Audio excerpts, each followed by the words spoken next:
Thank you very much. Asanteni sana. Mheshimiwa party leader wa chama cha ODM, Waheshimiwa Mr. Speaker, waheshimiwa governors wetu, mawaziri mlio hapa, waheshimiwa wabunge, ndugu Waislamu hapa Mombasa na Kenya yote, hamjambo.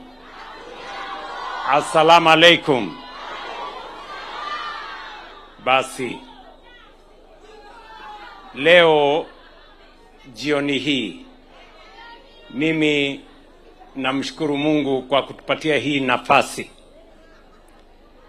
na wakati nilizungumza na gavana wetu wa Mombasa hapa na tukafanya consultation na party leader wa ODM, tukakubaliana ya kwamba nafasi hii ya heshima kubwa wakati wa Ramadhan tupate nafasi kidogo, tufike hapa tuungane na wananchi na Waislamu wa hapa Mombasa katika iftar hii jioni ya leo. Mimi nasema karibuni sana. Nasema karibuni sana. Na nimewaalika hapa kwa sababu vile nyinyi mnamwamini Mungu na mimi namwamini Mungu. Yale mambo mengi yamewezekana taifa letu la Kenya, sio kwa uwezo, sio kwa nguvu ya binadamu. Tumefika mahali tumefika kama taifa kwa sababu Mwenyezi Mungu ametuwezesha. Nyinyi mnajua tulikuwa na changamoto nyingi pale nyuma. Tukawa na changamoto ya uchumi, tukawa na changamoto ya chakula, tukawa na shida kubwa na matibabu. Ile NHIF ilikuwa na matatizo makubwa, tukawa na changamoto kubwa na mambo ya elimu. Lakini leo kwa sababu tunamwamini Mungu, na ndio sherehe hii ya Iftar kumheshimu Mungu, Ramadhan kwa sababu ya maombi, ni maneno ya muhimu sana kwa taifa letu la Kenya. It is, I say this with conviction that it is God that has made a difference. That is why the challenges we've had as a nation, 3 years down the road, we have something to celebrate and to thank God for. Na ndio sababu hiyo mimi nimefurahi kuungana pamoja na nyinyi katika iftar hii.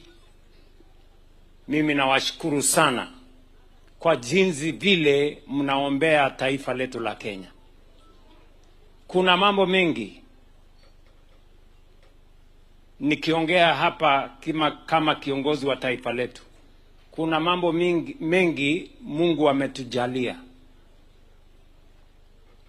Nimewasikiza kama Waislamu mkisema Mwenyezi Mungu ambaye ananeemesha neema ndogo ndogo na neema kubwa kubwa. Nafikiri Kenya Mungu ametuneemesha neema kubwa kubwa. I say that without fear of any contradiction. Kwa miaka mitatu tumepata baraka ya mvua as a nation. Mungu pia ametuwezesha tukawa na serikali ya kuunganisha Wakenya wote. I don't take for granted that today we have a broad-based government. For those of you who may not have the responsibility to lead from a national standpoint, don't underestimate what unity what people coming together can do. Leo hapa hatungekuwa tunaongea mambo ya National Infrastructure Fund if there was no broad-based government. We would not. Let me just so that you know, we would not have had the capacity to even raise resources using the Kenya Pipeline IPO or the Safaricom process. It would not have been possible. It's because of unity. Ndio Waswahili wakasema umoja ni nguvu. Let me tell you, many of you may not know, IPO ya Kenya Pipeline, the cab memo for the privatization of Kenya Pipeline was drafted by the government led by Mwai Kibaki. But they couldn't do it. The Jubilee government could not do it. It is the broad-based government that has done it. That shows you the power of unity. Yeah? That shows you the power of unity. And therefore,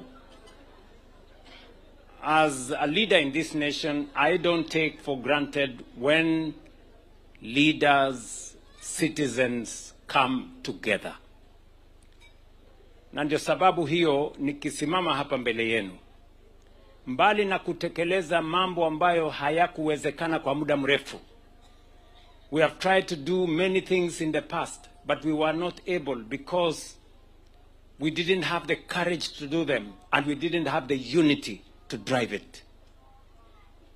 Today, we thank God that we have a leadership that has the courage to make the decisions that will change the destiny of our nation. But we also have the unity of purpose in the broad-based government to make sure that we execute it. And Kenya, friends, is going to change. This way, Kenya is going to change. So, nawashukuru sana for praying for this nation. Mumesema kwa mfano ya kwamba kuna ubaguzi ambayo imetokea pale nyuma, injustices against sections of our society. An identity card was made to be a privilege, or a passport to be a privilege for some sections of our society, which is not correct. And even as we make it possible for every citizen to access an identity card and also a passport, it is not a favor that we are doing to anybody in Kenya. It is a right for each and every one of us. All we are doing is correcting the injustices of the past, righting the wrongs that have been meted against fellow citizens because of prejudices and people who want to live in a Kenya that is not equal. So, kama Waislamu, whatever we are doing, the positions you have today in government, the rights you have today, they are not favors, they are rights, because you are entitled to them as all the other citizens of Kenya are entitled to them. And we are going to do this because it is good for Kenya. Together, we are stronger. Together, we can go places.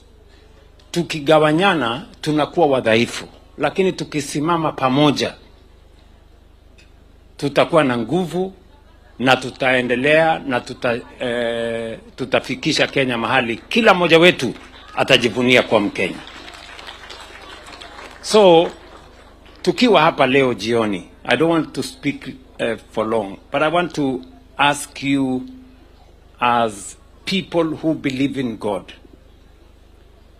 Na vile nawauliza viongozi wote na wale wote ambao wanamwamini Mungu, Wakristo na Waislamu kwa pamoja, jameni, kuna mambo ambayo pia hayawezi kufanyika na serikali peke yake. We need to protect our children from drug abuse. We need to protect our children from bad influence that is threatening our families.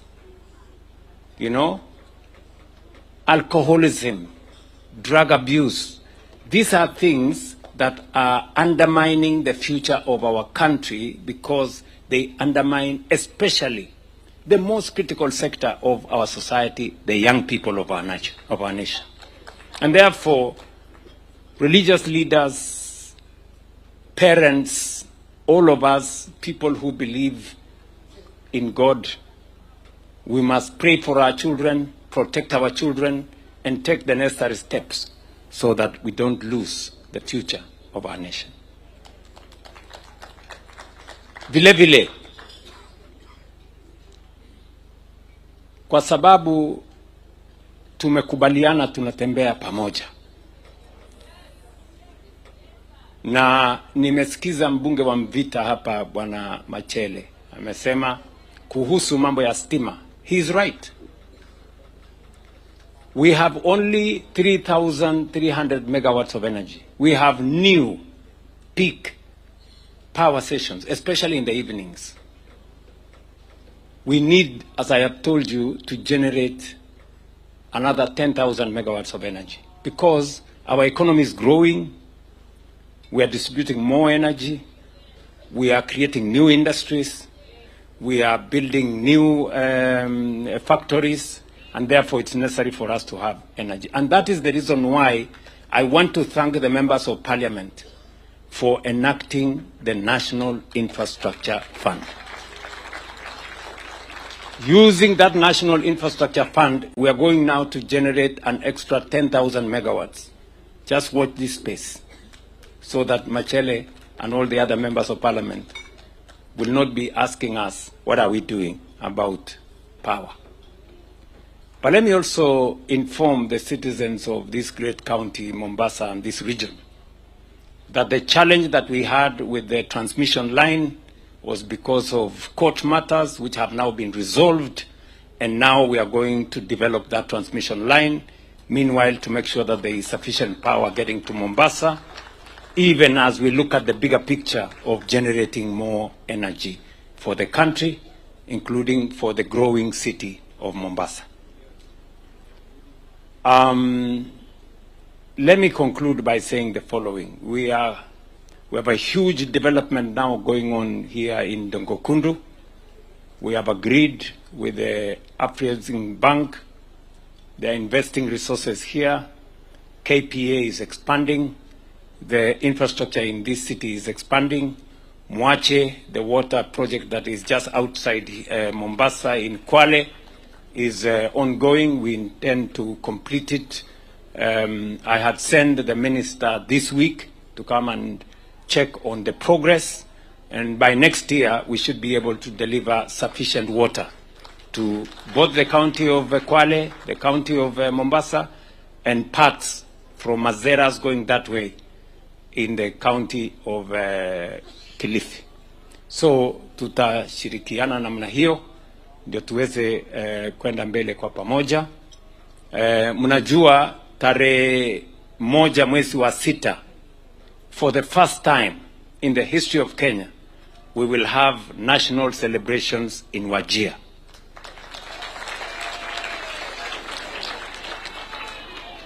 That will be the first ever on Madaraka Day. Madaraka ya mwaka huu tunafanyia Wajir, so that we can demonstrate to Kenya that Northern Kenya is as good as any part of the Republic of Kenya. As my elder brother Senator Oburu, the party leader of ODM, has said, the National Infrastructure Fund is the instrument that we are going to use to correct the mistakes of sessional paper number 1.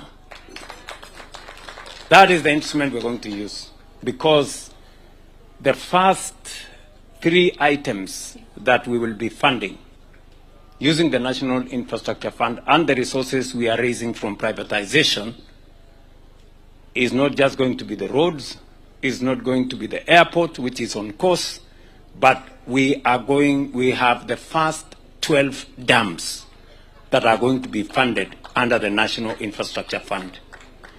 And 60% of those dams are in northern Kenya. So we have a lot of land in northern Kenya, very fertile land. In fact, that is the future of the agricultural and food security intervention in Kenya. So msiwe na wasiwasi, tutatembea pamoja safari hiyo, na niwahakikishie ya kwamba vile taifa letu la Kenya tumekuja pamoja na tumekubali kushirikiana, tuondoe siasa ya ubaguzi, tuondoe ukabila, tuondoe chuki, tuondoe migawanyiko, tuungane, tushirikiane, Mungu atatujalia.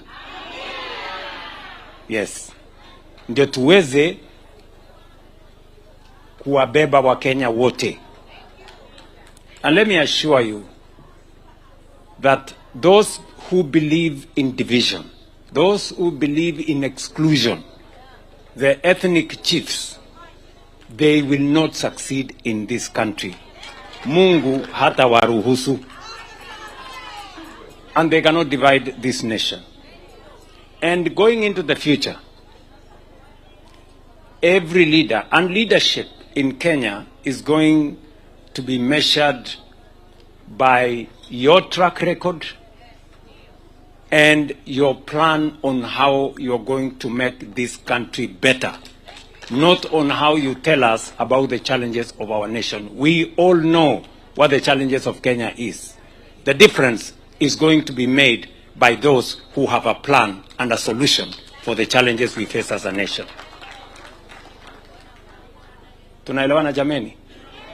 So we have demonstrated when we signed the 10-point agenda, many people thought we were not serious about it. Today, we have a credible track record on what we have done on the 10-point agenda and on the transformation of our nation. I said yesterday, I will repeat again. I went to the people of Kenya with a plan. I made commitments. We rolled out a program and a manifesto. I am ready to be examined on the basis of the manifesto that I presented to the people of Kenya, and I am ready for the exam, whether I did what I told the people of Kenya or I did not. That exam, I am ready for it. Siyo mtihani inakuja next year? Yes. And I want to challenge all the other leaders. Kila mtu akuje na track record yake. Si ndio? Yes. Kama umekuwa kiongozi miaka 5, lete track record ya miaka 5. Kama umekuwa kiongozi miaka 10, lete track record ya miaka 10. Kama wewe ni mtu miaka 50, lete track record ya miaka 50. Wacha kusumbua sisi. Ama namna gani? Si ndio? So, matusi, name calling, ukabila, vitimbi, fitina, haina nafasi. Lete track record yako, lete agenda yako. Wakenya ni werevu, wataamua nani yako na agenda, nani yako na track record. Ama namna gani? Mheshimiwa party leader na waheshimiwa wote mliofika hapa leo, mimi nataka ni mwisho niwaulize kwa heshima kubwa viongozi wa chama cha ODM na viongozi wa chama cha UDA. You have a responsibility higher than many to make sure you stand together. Wacha nirudie tena. Viongozi wa chama ya ODM na viongozi wa chama ya UDA, tafadhali musigombane, musigombanishwe. You have a responsibility to unite this nation. Musigawanye taifa letu la Kenya. Tafadhali nawaomba.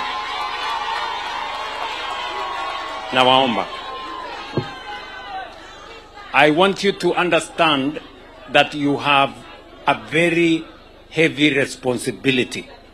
On your shoulders rests the unity of Kenya. On your shoulders rests the unity of our nation. Tunaelewana jameni? Na sasa mumesikia kwa broad-based iko fire na iko power. Ukiongeza fire na power inakuwa fire power. Basi nafikiri hiyo itatusaidia kusonga mbele.